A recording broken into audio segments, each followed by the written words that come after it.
Welcome back to another episode of Who Let Me Do This. I'm Saidee, your host, and I just had to put an extra pillow behind my back for extra lumbar support because evidently in 2026, I've gotten old. Today we're going to talk about New Year's resolutions and why I hate them and why I just think they're super dumb. Let's get into it.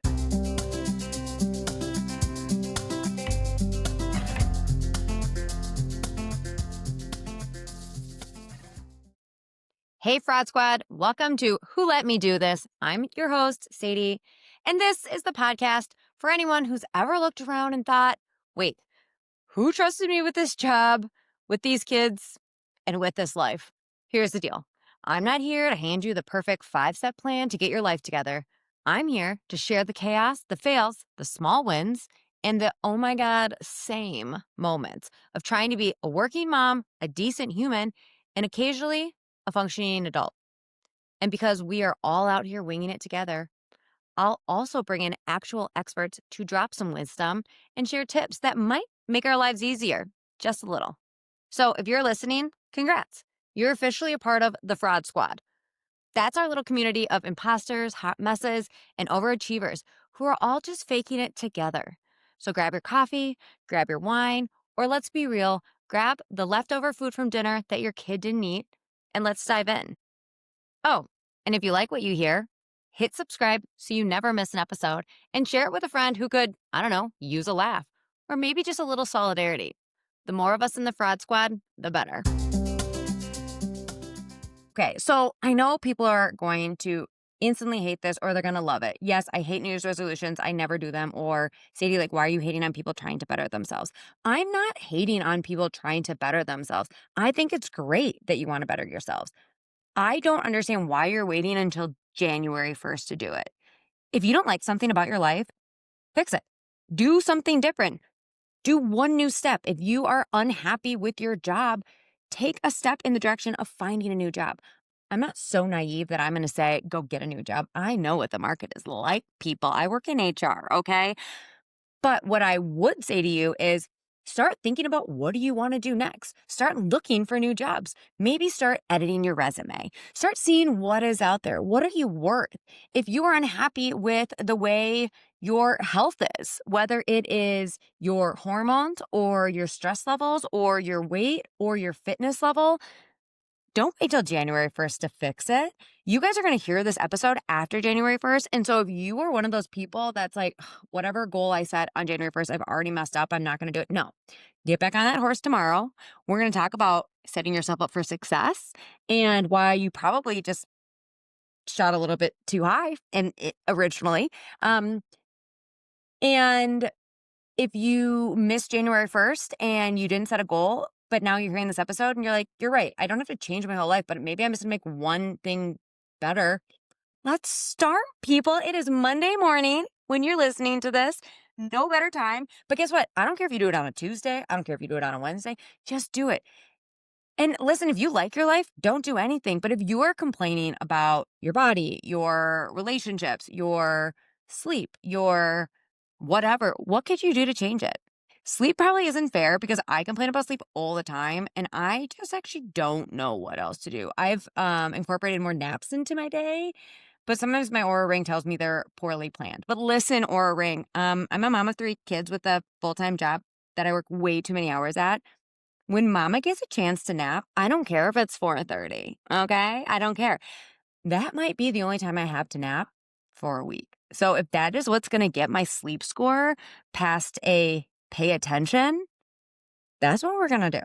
Okay, let's talk about the other reason I really don't like New Year's resolutions. Obviously, like I mentioned, I don't like that people feel the excuse or the need to wait until a certain day to do it.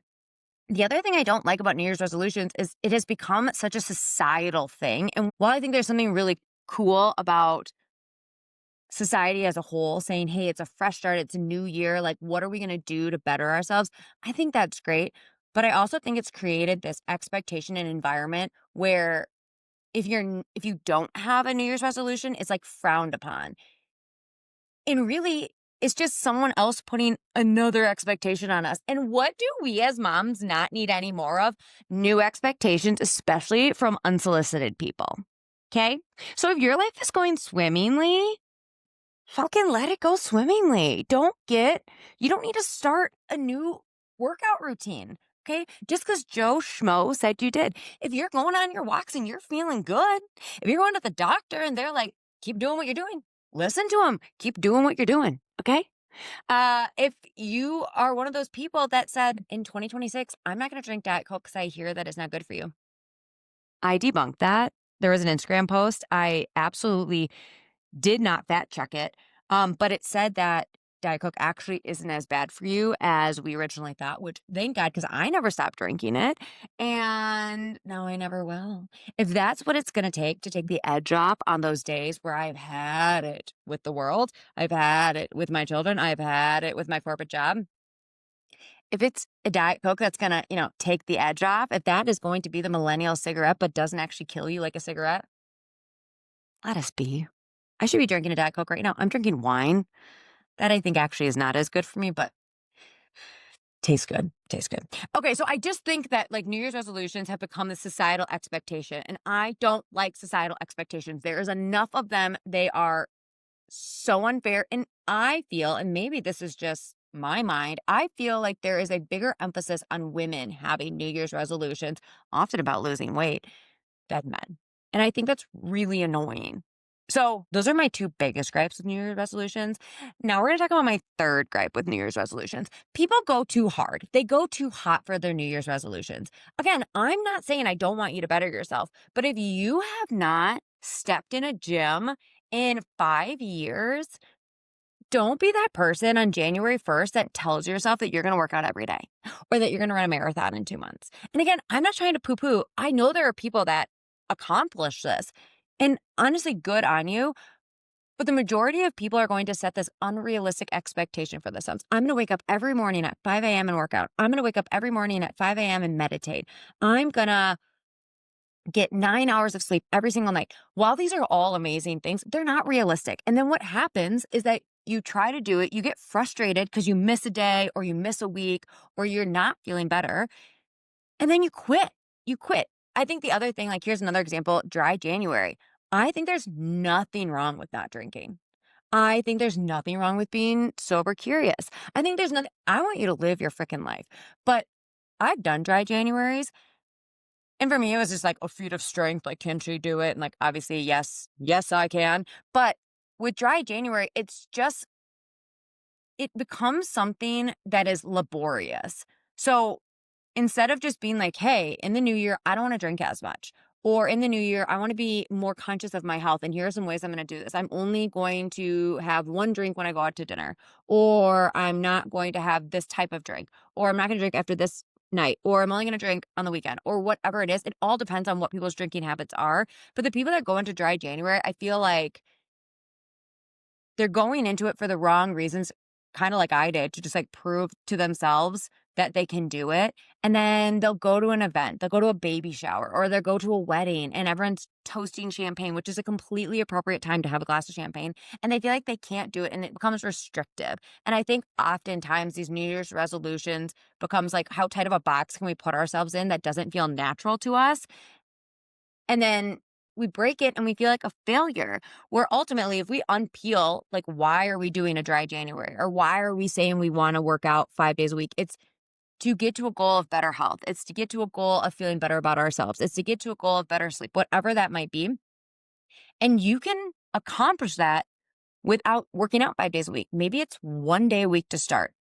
Maybe it's finding the exercise that you actually really enjoy doing.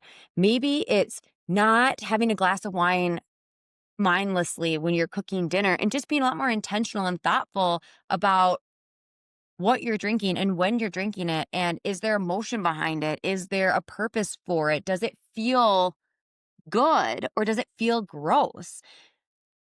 So if you're going to set a resolution, which again, I don't think you should even call it a resolution. I think you should just say, this is what I want to improve upon my life and do it. I don't care if it is January 14th. I don't care if it's March 11th. I don't care if it is May 5th. I don't care if it's July 6th, which is my birthday. Just do it. And don't just take a baby step forward. Okay. You guys, when I started my Pilates journey, I was so inspired because my friend who told me about Pilates is not someone who is a super big into working out. I don't know how else to say it. Like, she just isn't someone who is like, "Oh, I need to be at CrossFit all the time." Like, that's not her lifestyle. And she started going to Pilates as having to have a time for herself. So first of all, great reason to start exercising. It wasn't like, I need to lose weight. It was more of, I need something for me. I'm going to do something that's good for my body. That's just about me. I'm going to take a break from my kids, away from my spouse, and just like pour into myself. And her goal, which I think is so beautiful, was once a week. So many people, I think, would laugh at that and be really judgmental of like, what's the point? Well, let me tell you what the point is. My friend has been doing once a week Pilates for about a year. Okay. So many times people jump into things. They're like, I'm going to do it 3 times a week. I'm going to do it 5 times a week. And it lasts 2 months. Guess what? It's better for your body to do it once a week for a long period of time than super intense for 2 months and then to never do it again because you completely burnt yourself out. So actually, when she encouraged me to start Pilates, I set the same goal for myself, which is so different than anything I've ever done from a fitness or health perspective. I always go 0 to 100 with Pilates in particular. I went, I tried it, and and I loved it. First of all, I went in with no expectation. I loved it. I told myself that I would go once a week. Once a week. And if I didn't, I didn't. I didn't buy too many classes. I didn't overinvest financially in it. I also did not challenge myself right away to go up in levels. So the Pilates studio I go to, it has like a level 1, a level 1.5, a level 2, etc. Um, I didn't say like, okay, Sadie, in the next month, you need to be at 1.5 or you need to test into 2. I just went when it was convenient. They have a Pilates cardio class. Guys, I don't like cardio. Yeah, count me out. Count me out for cardio. I prefer horizontal running. That is me. And so there's a Pilates cardio class. I haven't taken it. I've been doing Pilates now for like 6 months. I might never take it, but it doesn't change the fact that I've been the most consistent in an exercise in the last 6 months, and I have been in years. I look forward to it. I miss it if I don't go. While my goal is still once a week, I often make it 3 times a week. Am I tooting my own horn? Sure am. That's a really big accomplishment when you have 3 kids, 7 and under, and a full-time job, okay?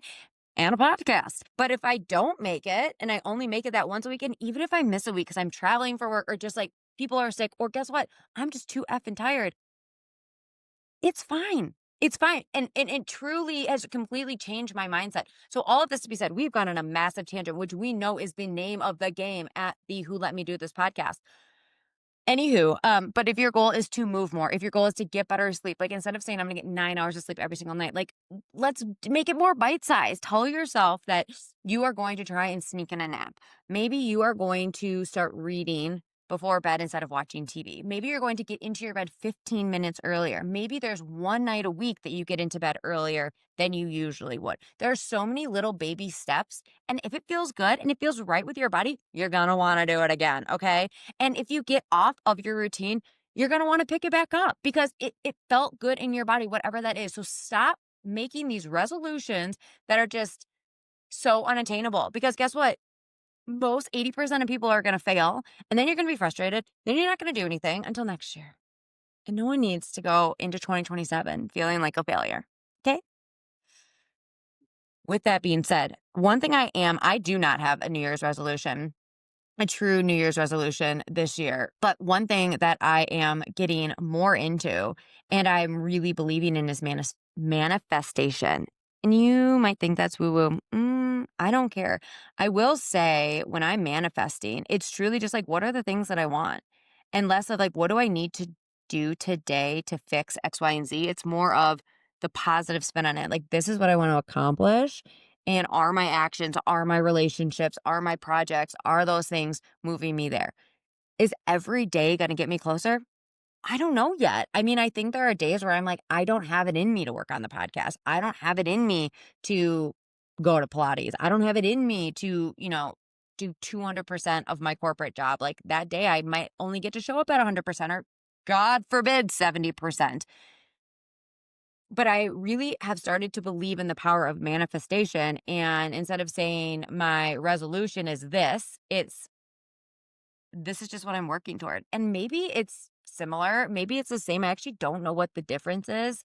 And maybe manifestation is just like the millennial way of saying resolution. But listen, guys, I'm bought in. I'm here for it. So if nothing else, what I want you to do, and you don't have to take my advice, I've got no letters by my name. I have no credentials here. But what I will say is I've done Pilates for 6 months pretty consistently, and, I've kept 3 kids alive for 7.5 years, so it's not nothing, people. It's not nothing. It's just pick something small. What's bugging you? Like, what do you wanna fix? Or what do you wanna change? Or what do you wanna evolve? Let's not overcomplicate it. Let's just take a little baby step. Maybe you are trying to read more books. And so you're just going to tell yourself, I'm going to read 2 nights a week and I'm going to try and read 3 pages. Maybe that sounds little, but go read 3 pages, check it off the to do list. If you read 5 that night, yeah. If you read 5 chapters, amazing. If you miss a night, who fucking cares? Just get back on the horse. Okay, now we're going to talk about New Year's resolutions that I think everyone will fail at. And so if this is your New Year's resolution, I think you should not do it. And then I'll give you some ideas for New Year's resolutions that I can get behind, or manifestations, whatever word we're going to use. New Year's resolutions that I think you're going to fail at. Number one, waking up before your kids. Okay, I don't know how many people had this mind blowing new suggestion that, like, if you wake up before your kids wake up, you get, like, time to yourself to, like, really set yourself up for success that day, drink your coffee in peace, maybe journal, watch the news, work out what no, guys, no, you won't because you know what? Your kids can smell you.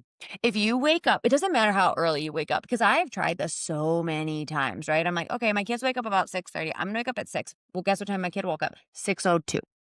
Okay, so I had 2 minutes of peace and quiet. And really, in those 2 minutes, I was just peeing. So it wasn't even peace and quiet. Okay, so then I was like, well, maybe that's just too close to their wake up time that like any rustle or movement in the house wakes them up. So I'm like, okay, I'll do 5:45. They wake up. I do 5:30. They woke up. For a while, I was trying to work out. This was like 2 years ago. I was waking up at 5:15 to do a 20-minute workout before work.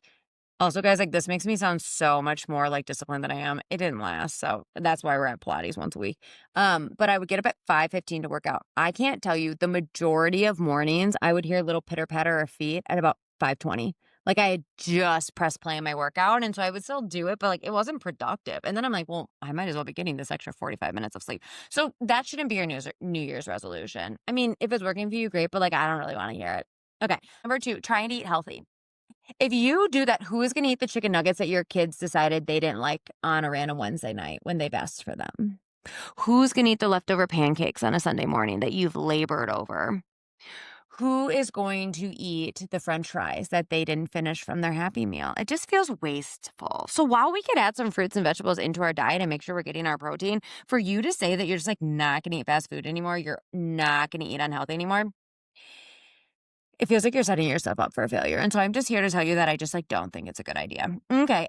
Saving money. That's another one. A very popular New Year's resolution that I think you will fail at. And that's because have you seen the price of daycare? Yeah. You can't do that one because unless you're gonna pull your child out of daycare, good luck. Okay, so like let's be conscious with our spending. Let's not be ridiculous. I'm a very frugal person. But for me to like have this grand master scheme to save all this money in 2026 or in 2027 is literally ridiculous because I have kids in childcare. And so until our society as a whole can figure that out, it's a bad resolution. It's just a bad one. It's a bad resolution. It's a bad manifestation. Don't do it. Next one, not yelling at your kids. Sometimes they need to be yelled at. Okay. I wish I could say I was a really calm parent. I'm not. I'm highly anxious. I get overstimulated. Sounds really overwhelm me, especially if there's two sounds coming at me. Could I, work on my gentle parenting? Yeah, but we've also heard my Christmas episode, so you also know that I often give in to my kids. So I just don't think it's realistic unless I find some medication, some really heavy sedative that prevents me from yelling at my kids, but I also think that would prevent me from being awake with them. So I just think it's unrealistic to think that you are going to set an expectation for yourself in 2026 that you are not going to yell at your kids? Are they going to not misbehave in 2026? Are they going to listen to everything you do? Are they going to put their shoes on the first time you ask? I'm not saying these are things I yell at my kids about. I do get pretty frustrated when I ask my kids to put on their shoes 3 or 4 times. So honestly, I think it's a pretty legitimate reason to yell. And I'm not saying like a full out scream. I'm not saying I've not done that either, but like a stern voice. But it just is silly. Let's not do it. Let's not set ourselves up for failure. Okay. Maybe we can tell ourselves we're going to count to 5 before we yell at them. Maybe we tell ourselves that we'll ask them 2 or 3 times before we yell at them. But until children are going to always behave, is there a world where kids don't get a good little talking to here and then? Next one, keeping a clean house. Can we stop this? Can we stop this expectation that moms of young kids that are just little Tasmanian devils have clean homes? I'm not saying I have a messy house. I'm not saying that you should be walking around and there are crumbs on your floor. But I am saying that every time I clean up, when I blink, there's a mess again. I clean up the living room, I go into the kitchen, there's a mess. I clean up the kitchen, the bathroom is a mess. I clean up the bathroom, the basement's a mess. Unless you have a full staff working for you or kids that aren't fun, you can't have a clean house. And so why do we keep that expectation? I will say I do appreciate right now there's like that trend going around, or at some point it was going around, where influencers would be filming and you'd see like their very like aesthetic home, and then they would tilt the camera like 2 degrees and it would just be like shit everywhere. It would just be like dirty socks and underwear and just half-eaten Pop Tarts and all these things. And it was like, influencers, they're just like us, right? So like let's just stop that expectation. And if you go to someone's house and it's messy, who cares? Okay, who cares? And if you are keeping a clean house, I think I'm impressed by you, but I'm not. I actually just like don't care. Okay, like my house is gonna be messy. My house is gonna look lived in. My house is gonna look like there's 3 children there. I do try to have some nice things, but this year I bought like a vase. It wasn't even nice. I got it on sale at Bachman's, which is a garden store in Minnesota. But it just really went with my aesthetic. And guess what happened a mere 2 months after I bought it? One of my kids kicked like a bouncy ball that they were not allowed to be bouncing in the house, but did that stop them? Sure didn't. And it knocked into that vase and it broke into a million pieces. Other one, better sleep. We know we're not getting better sleep. Okay. I have done everything. I have sleep trained my kids. I have let them co-sleep with me. I have tried to be mean in the night. I have tried to be nice in the night. I have made the perfect sleep environment. The only time I sleep well is when actually, I don't even know if I have an example. Perhaps on a work trip, but I'm in a hotel. I'm not even in my own bed. So I don't have, the pillow that allows me not to have a kink in my neck. I don't have control over the comfort of the bed or if I have enough weight for my comforter. So I'm not even sleeping that well in my hotel rooms. And then when I'm home, even when my kids sleep soundly, my mind's going. And this is a personal problem, I'm sure. And maybe you all can relate, but, like, I will get, like, really good sleep for, like, the first, like, 90 minutes of the night. Like, that's, like, I feel like when my body relaxes, and then my body's on high alert of, like, is someone up? Does someone need something? Does Bo have his nookie? Yeah, he has a nookie at 3 years old. I don't wanna hear it. Did someone just get up to go to the bathroom? Is someone coughing? Is it dry in here? My mouth feels dry. Do the kids have humidifiers in their As you guys can see, I suffer from anxiety. But yeah, I don't think that we should be goaling ourselves to get better sleep unless you're gonna try and like sneak in those naps like I've been doing because it's just not possible. There's no hope. All right, guys. I know I'm being quite the Debbie Downer. So let's talk about things that I can get behind. Here are some manifestations, or I don't want to use the word resolutions, but things that I can get behind that you could maybe make for a goal for yourself today. I'm not saying for the new year. I'm not saying for 2026. We're going to start today, whatever day, whatever time you are listening to this episode, working out once per week. Okay. And I don't mean you have to be in CrossFit. I don't mean you have to join a gym. I do think you should try Pilates, but that's just because I've loved it so much and because I'm literally laying down for 80% of the workout, you guys. It's glorious. But work out once per week. Like just go outside, walk around the block, do 10 sit-ups. I'm not even someone who enjoys working out, but I do know that there's enough benefits. I do think that that is something I can get behind you setting yourself a goal for because it is attainable. Okay. Maybe you just say every Friday evening is your time to go on a walk. Put in your headphones, listen to the Who Let Me Do This podcast. My episodes are short. Your goal, oh my God, guys, I figured it out. Your goal should be to exercise for as long as my podcast episodes are. It's always going to be different. It's always going to be different because some weeks our episodes are like 15, 20 minutes. Other weeks are 45. It's like the long run before a marathon. I have not run a marathon, nor would I ever because I don't hate myself. But that's a good goal. Let's make the goal of work out during the Who Let Me Do This podcast. Next one, budgeting. Um, like I said, you're not going to save money this year if your kids are in daycare. But what I can get behind is you trying to figure out ways, and maybe it's that you don't have your cappuccino every day to save money for babysitters. So you can get out and feel like yourself, whether that is alone, whether that is a friend, whether that is with a spouse, or saving money for self care items. Like, might this be the year or the day or the month that you invest in your skin? Fun fact about me, guys, is I have been using St. Ives, like the orange scrub, like with the plastic beads in it, up until this year.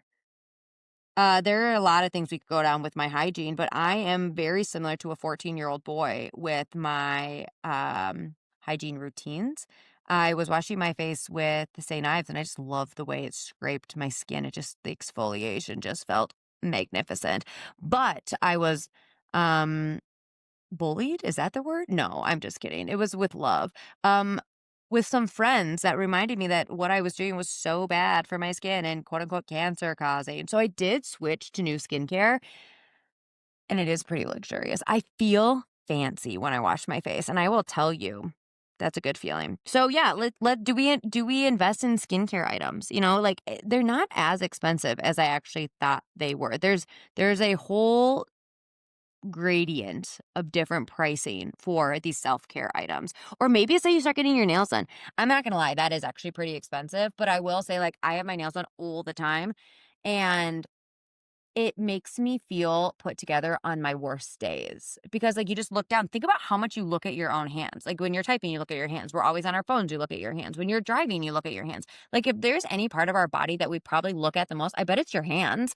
And so if there's a part of our body to really invest in, maybe it's our hands, and maybe it's having our nails done. I'm not even saying you have to have long nails, but maybe they're just painted. Also, you should be using lotion, and we can talk about that another time, but I have a phobia of dry hands. Are disgusting. They literally make me want to vomit, and I put on lotion about 20 times a day. And so I actually think I've been doing it since I was little, not out of anti-aging, but out of the pure disgust of a dry, flaky hand. Um but I actually think my hands are looking very young. So, yeah, like, do we budget for self-care items? And we're on a tangent. Okay, I'm gonna pull you us back. More naps, guys. We've talked about this. We're not getting better sleep at night because our kids are not getting better sleep. Because they want you, and they need you, and you will never sleep again because you have young kids that you are thinking about while you're sleeping. But you can take a nap. And while you have these young kids, I am really invested in napping with Bo right now, and it has been a really magical thing. I also think we're bonding, and so it feels like a win-win. Like, I'm creating a safe space for my son, and he's gonna have no, like, mental health issues. This is not based off any facts, but also I get to have a little snooze in the middle of the day. It feels like a win-win for everyone. Okay, for real though, I know those are silly, but like here are some things that I'm going to be manifesting, not in the new year, but just like in general, because time knows no bounds and I'm not waiting for a certain day to do these things. But my first one is asking for help. I am an eldest daughter. I am a people pleaser. I am highly ambitious. I am type A in a lot of ways, and I hate asking for help because I don't want to be a failure. I don't want to look like a failure. I don't want people to know I have ever had a bad day in my life. But I have, and I struggle with that, and I struggle with asking for help because it feels like if I ask for help, I can't handle the life that I've created, and then I feel like a failure, and I go down a very spinny thing, and I'm sure there are a lot of mental health experts listening to the podcast right now that is asking if I have a therapist, and the answer is yes. Yes, I do, and she is helping me with my parts and my self-identity, but I need to start asking for help some more, and actually part of that is also saying no. Because I'm an eldest daughter, I feel very responsible for my family, and that is both my nuclear family, my children, but also my parents, my siblings, and I feel responsible for my friends. And so, even if it puts me in a terrible situation, a very stressed out situation, an overextended situation, even a financially stressful situation, I have a very hard time saying no. And I really am going to be manifesting the energy of being a little bit more selfish this year with my time and recognizing that time is truly, I believe the great Taylor Swift said this, it is a currency. And there is so limited time in the day and in our lives. And so when something doesn't serve me, I get to say no sometimes. Okay. So do it with me. Like, let's say no together. Let's ask for help together. And the next one, I think this could be a little controversial, but I really feel strongly about this is manifesting and really practicing showing my kids boundaries. I think it is so easy as a mom to feel like it is selfish to take a break from your kids. It is selfish to tell your kids no. It is selfish to ask for space. It is selfish to lock yourself in a room and cry. It's not, because I was thinking about this. I used to feel really, really guilty about this, that when my kids would be like jibber jabbering, they're asking me for a million things and they're not like real needs, right? They're not like thirsty. They're not like hungry. My kids are fine. They have access to everything they need, but they're just like, they're needing, they're sucking the life out of me, if I'm being completely honest. And I used to just feel like, well, this is what I deserve. I've had 3 young kids. But then I flipped the script on this, and what I would want my child to do in a situation, whether they're in school, whether they're with friends, whether they're at our with our family with me, if they're feeling overstimulated, if they're feeling overwhelmed, if they're feeling frustrated by the situation and what the situation is not serving them, I want them to take a beat. I want them to take a break. I want them to say, "Mom, I need a second. Mom, let me think for a moment. Mom, I'm going to go in my room and take 10 minutes to cool off, to calm down." And so what am I modeling to my kids if I'm not doing that? What am I modeling if I am letting myself get to a point where I'm so stressed out that I'm not showing up as the best version of myself, or I'm so stressed out that I explode and I yell? Like I said, like I don't think it's realistic to say I'm never going to yell at my kids again, but I do think it's realistic to goal myself when I am feeling overstimulated, when my kids are asking for too much, to pause, time out, and say like, no, I'm setting a boundary. Mom needs a break. Mom needs a break. Mom needs to go upstairs. Mom needs to put her headphones on for a second. Mom needs to be in a different room. Mom needs to go to the bathroom alone. Like, I'm setting a very clear boundary. The other thing that I would say as far as setting boundaries, and this one is really hard and I'm still navigating how to do this, is setting boundaries for the type of behavior or treatment I will or will not accept from my kids. Again, my kids are 7, 5, and 3. And so we are testing all sorts of boundaries in different ways with my children. And we're testing boundaries of talking back. We're testing boundaries of saying no. We're testing boundaries of doing something we know we're not allowed to do. So one thing that I am really trying to hone in on and focus on with my kids right now is, if they speak disrespectfully to me, it doesn't necessarily mean you're going to get yelled at, but it does mean that I'm gonna set a boundary of like, if you're speaking disrespectfully to me or unkindly to me, I don't wanna be a part of that. Like, I don't want to spend additional special time with you if you're gonna be speaking mean to me. And that's exactly how a friend would react. And I want my kids to understand that I love them no matter what. We will I will love them no matter what they do. But there is an element that I think can sometimes be missing in relationships around the repair if you've done something wrong. Like, my kids can do wrong. My kids can say really hurtful things. My kids can act in ways that are not appropriate. And so setting boundaries with them of what is or is not expected and what is or is not tolerated in the way that they treat me and treat other people, and understanding the consequences related to that. Will I ever just walk away from my kids? Absolutely not. Will I ever make it so my kids cannot access me? Absolutely not. But will I maybe stop playing a game with them if they're being disrespectful or they're being unkind to me?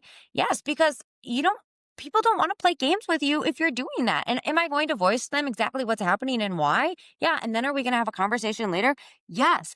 But again, if I don't show my kids how to properly set boundaries when something doesn't feel good to you, how can I expect them to do the same thing when they go into society, whether it's at school or at their friend's house or in their first job or in a relationship? Like, I don't want them to think it's okay to treat people a certain way. I also don't want them to think it's okay to be treated a certain way. And I have lost control at this point because my kids are in daycare and elementary schools where I don't control every interaction they have. I don't control everything they see, all the words they hear. They have so much outside noise coming at them, and they're not even on frickin' social media. But all that to be said, they are seeing things out in the wild and they're trying them out at home. And so we're setting some boundaries with our children, with how you treat adults, your parents, your friends in certain situations. Um, We're going to see how it goes because I have no idea what I'm doing because I don't know who let me have all these kids, hence the name of the podcast. All right, guys, we're going to wrap up this episode. This one got long. I didn't think I had that much to talk about when it came to resolutions and how dumb I think they are. But you guys, Happy New Year. Season 2 is kicked off. I can't believe it. We have so much fun things planned. I have so many exciting guests coming on the podcast. If you want to be a guest, let me know. If you have a story to share, if you want to just gab about something, let me know. Let's bring you on the podcast. If you just have like an unhinged story that you want to share anonymously, hit me up. I would love to share your story. You know, I want to give you unsolicited either feedback or reaction to that story. Obviously, we won't say your name, but like, I want to hear the unhinged shit. Make me feel better about everything that I'm sharing that I probably shouldn't. I hope you guys had such a wonderful holiday with your families. I hope that you are staying warm if you are in most of the country. All right, make sure you are following the podcast if you are not already. Please send me your unhinged stories to @SaidieGrimley on Instagram. We will read them on the pod. Thanks for tuning in. Come for the laugh, stay for the community. Bye, guys. Okay, that's it. Thanks for joining this episode of Who Let Me Do This. Go drink some water, set a boundary, and don't forget you're doing amazing, sweetie, even if you're spiraling. And hey, if this episode made you laugh or feel seen, send it to a friend, hit follow, or leave a review. You know, do all the things. See you next time.